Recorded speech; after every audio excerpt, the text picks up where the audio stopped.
Hey, the lost tribes of Israel. Lost? Really?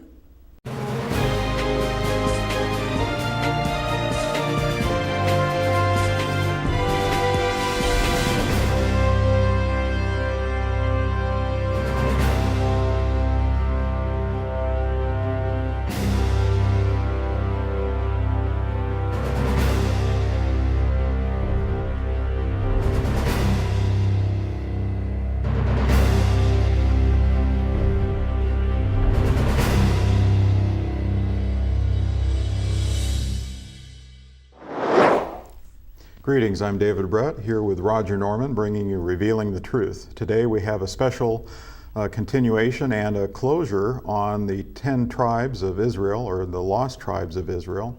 We've been looking at the history, the different things we see that connect, and we can kind of identify who Israel is today. Mm-hmm. And Roger, go ahead and lead us into the rest of this. I think we'll find it very interesting as we have the previous episodes. Thank you, David. We'll do just that now as we take a look at Part 7, Reuben and Manasseh in the modern world of today.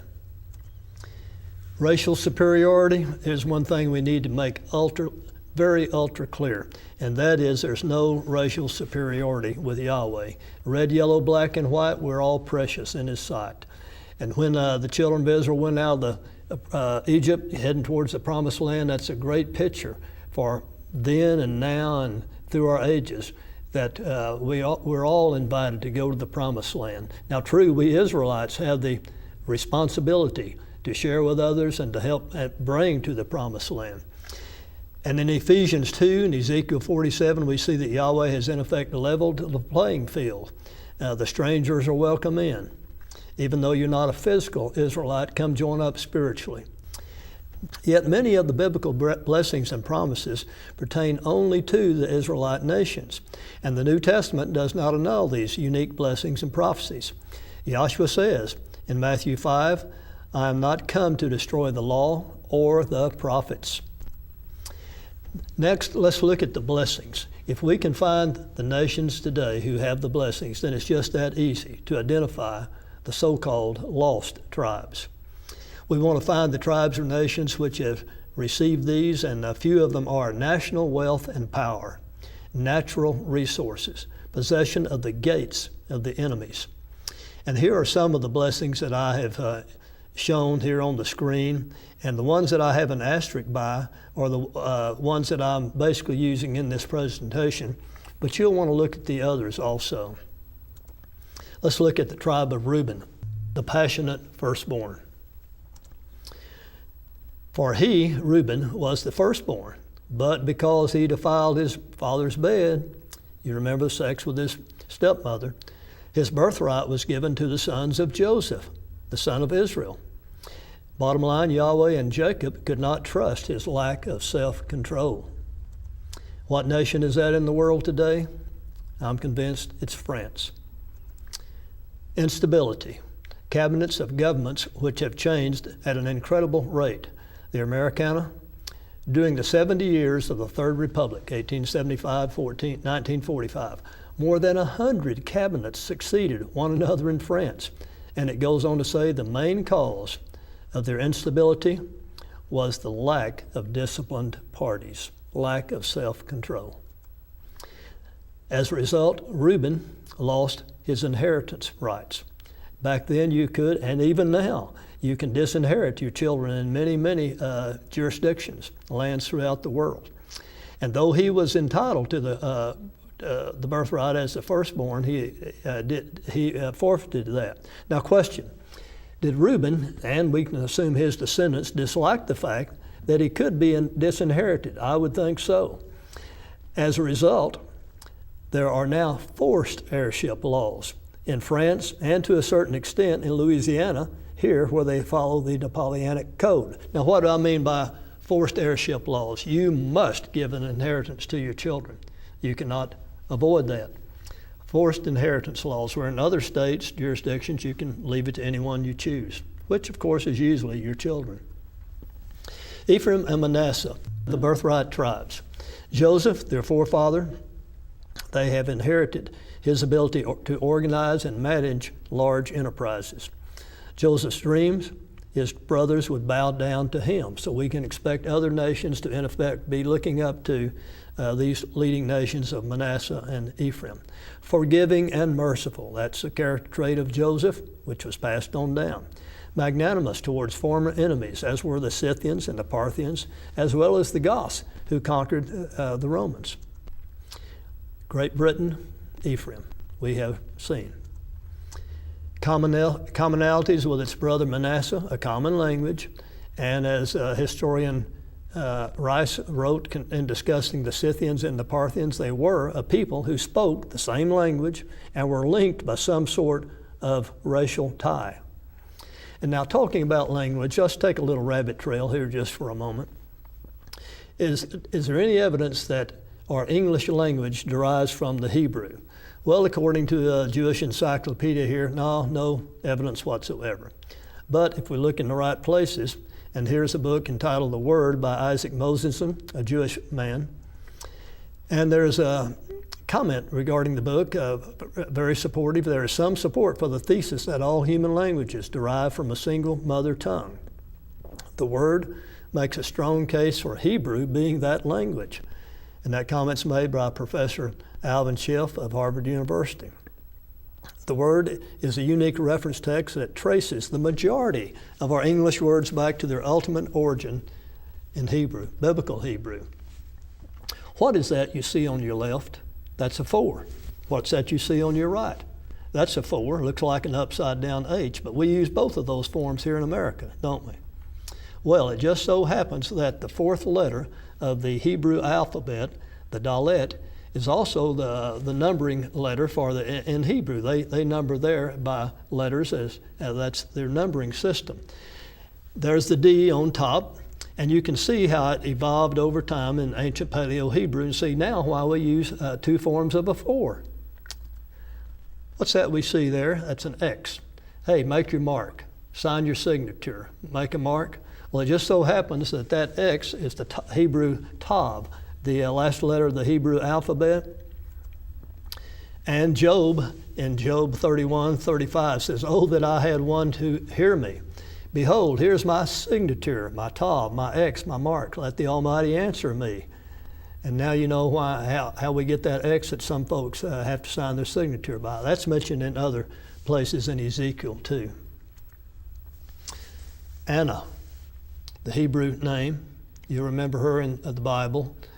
Her name basically means grace. Well, it just so happens that Anna, Nancy, Annabelle, Anise, Annette, all derive from that Hebrew name. Leading nations of the world that come to the aid of each other, Manasseh and Ephraim, and yet did fight with each other from time to time. And we've seen that in the history of our 2 nations, Great Britain and America. Leading nations of the world. Genesis 27, nations are going to bow down to you. Let's look at the tribe of Manasseh, the 13th son via adoption. Now, you'll remember that Jacob, before his death, crossed his hands, placed his left hand on Manasseh, right hand on Ephraim, thereby putting Ephraim, who was second born, ahead of Manasseh. So Manasseh, in effect, became the 13th tribe, as and Ephraim the 12th, as they are substituted for their dad Joseph. So Manasseh, a great nation, Genesis 48. And who is the greatest nation in these last days? A nation that would possess the gate of their enemies, gates of technology, education, enterprise, worldwide military bases, abundant grain exporters, as were the Scythians. That nation, America. I used to be asked or hear this discussion in various biblical classes, hey, where is America in prophecy? I didn't know, but now I see it's all over the place in the form of Israel. Speaking of American Great Britain. Manasseh, merciful and generous, rebuilding former enemies, and that's what we've done. Japan, Germany, the most generous, merciful nation in the history of our planet. And mistreated, misrepresented, yet we cannot help being generous. It's just a part of our genetic trait that we inherited from our forefather Joseph. We can't get around it. Cowboys, as were the Scythians. Scythians had cowboys who excelled in lassoing and riding. You remember Tamara Rice writing about that? Well, it just so happens we've got all kinds of cowboys right here in America. Wagon trains.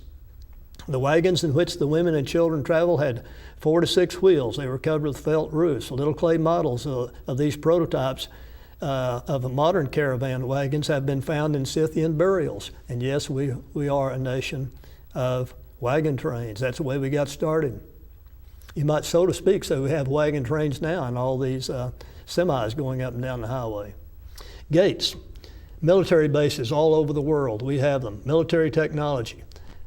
Scythia, live and let live. That's our attitude. But and they could have conquered and occupied, but did not. Merciful and forgiving. 13 is stamped all over us. A nation born of 13 separate colonies, an original flag, 13 stars, 13 stripes, a crest of an eagle, clutching an olive branch and a clump of arrows in its talons, signifying its desire for peace, but its ability to wage war, an emblem similar to that of Scythia. There's our emblem right there, the olive branch and the arrows. There's the emblems of Scythia, very similar to ours, you'll see. An eagle with 13 arrows in one talon, 13 leaves on the olive branch in the other talon, 13 berries on the olive leaves, 13 bars in the shield over its body, 13 letters in the phrase, "Eu pluribus unum," out of many, one, 13 stars over its head, 13 constellations over the stars. Back then in the land of Israel, divided by a great river, the Jordan, the tribe of Manasseh was. 2 tribes, half tribe on either side. Same thing now, they're divided by the Mississippi. So in summary, from Scythia to Parthia to the Gothic, Germanic, Teutonic tribes to Britain, United States, France, and other countries. And this is just a small amount of the evidence. And we'll look at one last major evidence here in a moment as we look at the final presentation, that being the biblical blessings. Oh, very good. Well, there's a lot to assimilate here, and if you've been following us this far, you know there's a lot of information. Information you may want to digest at a slower rate, be able to go through step by step. We're going to go ahead and offer a special DVD in which all 4 episodes are placed upon it. It's going to be free of charge. We don't offer anything other than free items. All of our literature, magazines, booklets, these are all free of charge to you, available so that you can discern and study these things out for yourself. But this is going to be available on DVD. It is also going to be available on our website at yaiy.org. In addition to that, Roger has graciously offered his expertise in answering questions on our discussion board. Now, to find our discussion board, go to our website, yaiy.org, and look for the wording discussion board or ask the elders. On there, there'll be a section for the 12 tribes of Israel in which you can ask any questions that you may have concerning the subject. Did you know that the words immortal and soul are never found together in the Bible? Did you know that the Bible teaches that the soul that sins will die? The fact is, the idea of an immortal soul is man's idea. The Bible, however, does teach of a resurrection from the dead. To learn more, request your free mini-study, Do You Have an Immortal Soul? Write to YAIY, 2963 County Road 233, Kingdom City, Missouri 65262, or visit us online at yaiy.org. You may also call us toll-free 1-877-642-4101.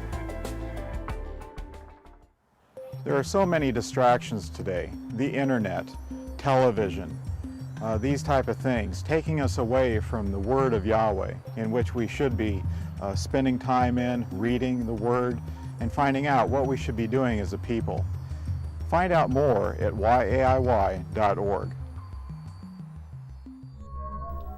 We're back with special guest Roger Norman to take us into the last segment of the Lost Tribes of Israel.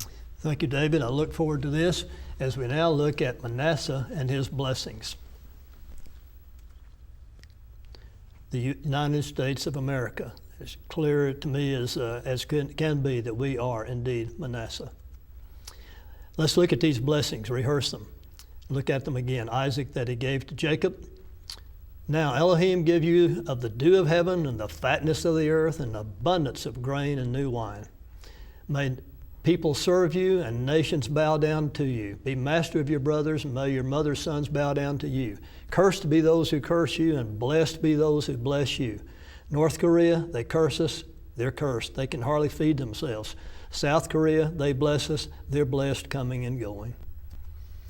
Standard setters in Genesis 48, and he, Jacob, blessed them, speaking of Ephraim and Manasseh, saying, by you Israel shall pronounce blessings, saying, may Elohim make you like Ephraim and Manasseh. And who do third world countries want to be like today? Great Britain and America. Joseph in the last days, Genesis 49, and Jacob called his sons together. Gather together, and I'll tell you what will take place in the last days. And speaking of Joseph, you are a fruitful bough by a spring. Its branches run over like a wall. The archers bitterly attacked us, but yet our arm will remain firm from the hands of the mighty one of Jacob. And yes, we're very fruitful in America. We have been attacked by the archers, our enemy, here in America. Genesis 49, the Almighty who blesses you, speaking of Joseph, with the blessings of the heaven above and blessings of the deep that lies beneath. We'll look at those. Numbers 24, how fair are your tents, your dwellings, O Israel, beautiful gardens, beautiful valleys. Your seed or descendants dwelling by many waters. We'll see that. Moses said, blessed are you, O Israel, your enemies shall cringe before you, and you shall tread upon their high places. And no, we're not all lily white. We've got our problems. And we need a continual infusion of blessings. And I do expect that judgment is indeed coming upon America, because we have rejected Yahweh's word and ways in so many ways. But his judgments are corrective in nature, as any father's would be. Then Yahweh spoke to Moses, saying, speak to Aaron and his sons, saying, thus you shall bless the sons of Israel, and say to them, Yahweh bless you and keep you. Yahweh make his face to shine upon you and be gracious to you. Yahweh lift up his countenance upon you and give you peace. And they'll invoke my name on the sons of Israel, and I will bless them, even though we sometimes mess up big time. One of the blessings, all the families of the earth shall be blessed through these Israelites. And of course, Yahshua is the blessing par excellent. And throughout the years, which two countries have sent more missionaries throughout the world than any other in world history? America, Great Britain. Technology, who made the chip? Who developed that? Right here in America. Technology to rescue Russian sailors trapped hundreds of feet below the surface, developed here in America, blessing those Russian sailors. Telephone, telegraph, internet, aircraft, air travels, spectacular oil and gas drilling technology, GPS satellites, developed here in America. Technology pioneering brain surgery. Agricultural technology. We develop it in this nation, use it, basically end up giving it away to other nations to help them feed themselves. Medical hope and help in the way of blessings of care for the disadvantaged coming out of America. The fatness or the best of the earth, the dew of heaven, and the fatness of the earth, and an abundance of grain and new wine. Let's look at the dew of heaven. One meaning of that could very well be gentleness or quietness, appearing quietly, at least compared to other nations. Quietness amidst turmoil, beauty, sparkle. That's what we enjoy in this wonderful, beautiful land of America. Fatness of the earth, the most fertile of soil and land. Abundant natural resources, harbors of safety, beautiful scenery, navigable rivers. As the song says, this land is your land, this land is my land, from California to the New York Island, from the redwood forest to the Gulf Stream waters. This land was made for you and me. What a wonderful land. Abundance of new wine, exporting it. Wine exporters. Abundance of grain, grain coming and going, grain overflowing. A land of heroes. Leading nations. May nations bow down before you. He, Manasseh, shall become a people, and he shall also be great. Speaking of us. And again, what is the greatest nation on the earth in these days? Well, the greatest military right here in America. Economic prosperity. And Jacob called his sons and said, Gather, that I may tell you what shall befall you in the last days. Joseph, a fruitful bough by a spring. Its branches run over a wall. Abundant prosperity flowing out of America.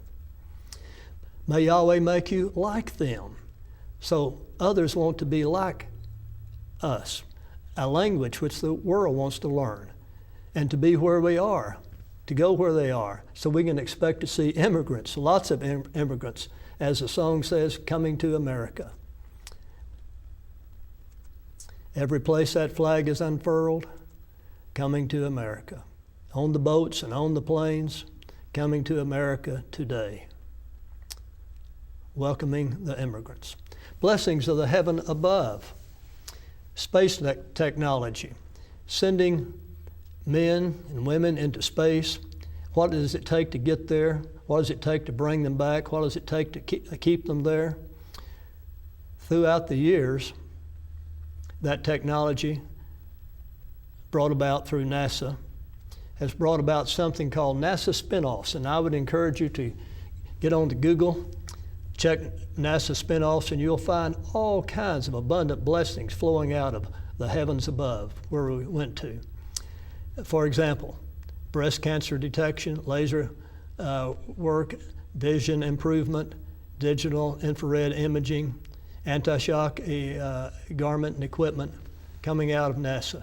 By the way, the word NASA, what does that mean in Hebrew? There literally is a Hebrew word NASA, and it means to lift up. Houston, we have lift off. Blessings of the deep that lies beneath. Oil, gas, coal, natural resources. Question. What country has more oil and gas reserves than any in the world? Right here in America. And let's pray and hope that our ecologists will open up and we can go and take the wonderful blessings stored for us right here in our land beneath the soil. Drilling night and day. Blessings of royalty income to these families over and across our land. Key gates, Panama Canal. Who controls the Panama Canal? Well, you might say, well, in 1999, we gave it to Panama. And that's exactly right, we did. So who controls it in name? Panama. But who controls it in fact? Let's just imagine that shipping was shut off to American vessels through the Panama Canal for 1 hour. What would happen? It's called control de facto. In fact, gates of technology, education, economic prosperity. Just suppose Germany and Hitler had won World War II, or Tojo and Japan had won World War II, or China and Russia possessed the gates of the atom, the bomb, before the descendants of Jacob. Can you imagine what this world would now be? Your enemies shall cringe before you. Moses blessed us with that blessing, and now you know why enemy pilots don't sleep well. Armies that down through the years have liberated peoples, oppressed peoples, sacrificing lives, going forth to bring forth freedom and restore freedom to those around them. Blessed on the ground and in the air.